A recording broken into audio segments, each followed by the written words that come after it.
Hi, Monica King here. I'm out in the garden and boy, when I first started doing a YouTube channel, I thought to myself, I'm gonna put a lot of content on there.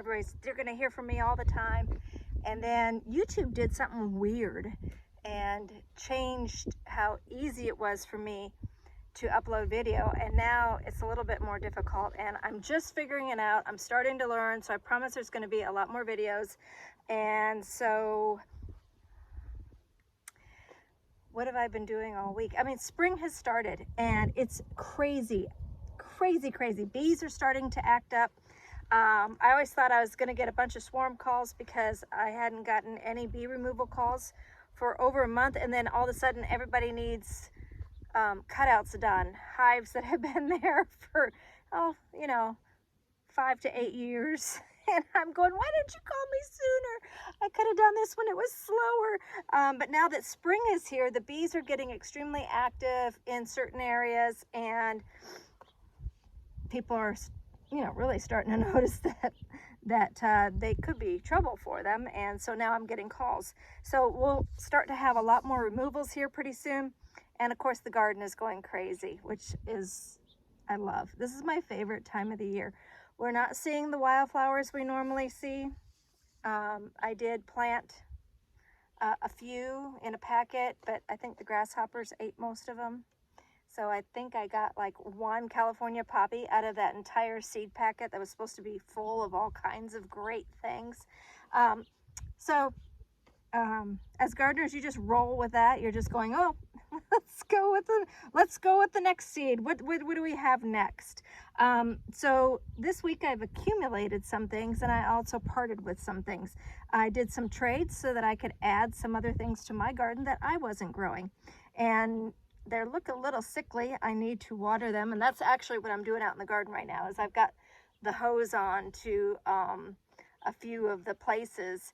And I can show you that we are starting to decrease the amount of all of our greens.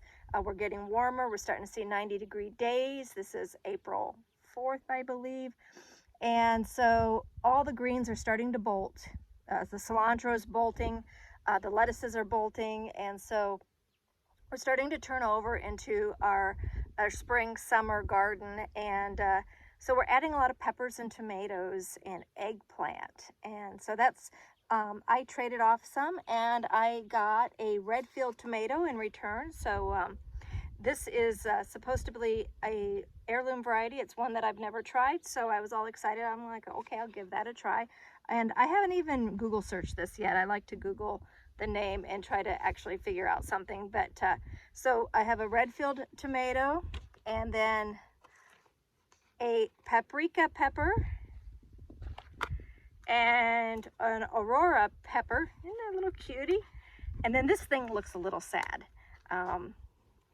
It might have tipped over in the truck, I'm not sure. But this is a Thai green eggplant. And so thanks, Cheryl. Really appreciate that. And then also in trade this week, I got a comfrey plant. And anybody that doesn't know anything about the medicinal qualities of comfrey, just do a quick Google search. You're going to want to do that because there's all kinds of great uses for this. In fact, I just took a CPR and AED class, like first aid, basic first aid class today, and it was actually mentioned comfrey for burn wounds. And honey, that was mentioned too. I think the beekeepers brought that up. But anyway, so multiple things that we got going that we're putting into the garden. One of the big things that I did do is I did stop at Silver Bell Nursery here in Tucson. And I picked up a Greg's Mist flower. And this is wonderful. When I'm doing bee removals in people's yards, this is like one of the main butterfly, pollinator, bee, native bee, honeybees. Everybody loves this. So this is called, this one is the Greg's Mist flower and supposed to get extremely, a very nice bush. And so I'm all excited about putting that in. I got to find a special place for this, like my pollinator garden or something like that. And then I picked up the mallows. And like when I say mallows, I mean all of the mallows that they had there anyway. So they had an Indian mallow, and this blooms a really pretty yellow kind of cup-like flower, and all the native pollinators love that. But our native mallow, that's from India. This is our native mallow, and this is one of them that they call, I believe this is, well, this is kind of like an orangish, I don't know, you know, they got a couple colors of mallow out here. It's like a mixed. And so you see these along the roadsides, this orangish color.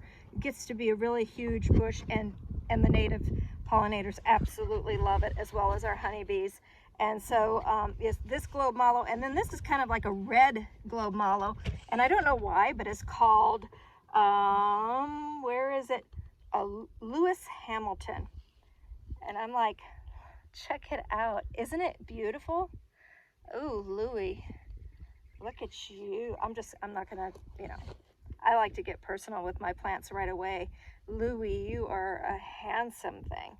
So I don't know how it got that name, but I'm really very excited about having Louie in the garden. And then the last thing I did on that trip out, actually this was over a couple days, is I went to Whole Foods, and this is one of our more natural markets here in the Tucson area. And what did I find? I found some organic ginger root, which I'm going to be growing. I'm going to be sprouting this, so I'm going to show that. And I was all excited because something I don't get my hands on, I haven't been able to get my hands on at all, was turmeric root. And I'm also going to be growing this. So I'm going to have some fresh ginger and turmeric for some of my like fire cider vinegar and things, and horseradish root. And I'm literally going to be planting all of these so that I can become more self-sufficient. I don't have to drive over an hour to get any of these ingredients. I can actually just grow them right here in our garden. And so a couple of the other things that I picked up, so I got some hyssop and some holy basil seeds. My holy basil was wonderful, and then I don't know if I collected the seeds late or what the problem was, but I'm a little worried about my holy basil. And then I also picked up from Silver Bell Nursery some bluebells and some firewheels, because again, those are great pollinator plants. So just to go back a little bit, horseradish root was $6.99 a pound, so $7 a pound for horseradish root. And if I can get this started and it becomes my own plant, then I'll just have it here, and I don't have to worry about it going bad in my refrigerator or anything like that, and I can just harvest it when I need it. And so I'm got great plans for this horseradish root. But and the ginger root's not too bad. You can get ginger root for a fair price, and this was only $4 a pound. Probably why I got a little extra for planting and for using. So I'll be starting this ginger root, but the one that's really an expensive root to get your hands on is the turmeric. And this here was $15 a pound. And so I'm really excited to get this started in the garden. And so I got to make sure I do that and not lose them. Otherwise that'll be money down the drain. And well, even though it was a good intention, can't do that. You got to be on top of your plans. And so these are a couple things that I'll be doing this week, and on top of working bees and grafting and doing a bee removal and all kinds of fun stuff. So those are just some of the new plants that we added to the garden. And really quick, I'm going to do a quick walkabout, and we're going to see some of the seedlings. So these cute little suckers here, these are nasturtiums, and actually might not be at the right time to be planting these, but I did. And then I have some really cool lychee tomato that are popping up. And look at the gorgeous color of these Hopi red amaranth plants. I'm pretty excited about these. A lot of the squashes haven't popped up yet, but check out, look at that quinquina gourd. Look at the size of the leaves on that. Isn't that just beautiful? And then the mango melon it looks like almost everybody popped up. Looks like it's just, so yeah, the mango melon has gone crazy. We also have a kukuzi, I don't know if I'm saying that right, another gourd with gigantic, gorgeous leaves. Not too much happening over here yet. This is a Hale's Best Jumbo Muskmelon. A lot of the watermelons kind of really aren't poking their heads. I got some yard log green beans going. Got a bush, Blue Lake bush bean. But look at all these beautiful moon and star. The moon and star watermelon are going crazy. And then down here we have just a couple Armenian, which I think I have a bird or, I don't know, a mouse or something getting in here and snapping some things, and I'm not too happy about that. I've got a couple pickling cucumbers coming up, and the Sikkim, which looks like it's going to be ready to transplant pretty soon. Looking really pretty over there. And then we have, look at the damage. Something is coming in here and snapping off my baby corns. I had the Roy's Callias and the Glass Gem. Yeah, just snapping them. So yeah, naughty buggers. I don't know what it is, but something's eating in my garden. And then I've got some alfalfa popping up, which is, I consider it animal fodder, bee feed. So, and then I've got some Kentucky Wonder pole beans and a few more okra because I just love okra and I like staggering the plantings. And so I've got a few more little okras popping up.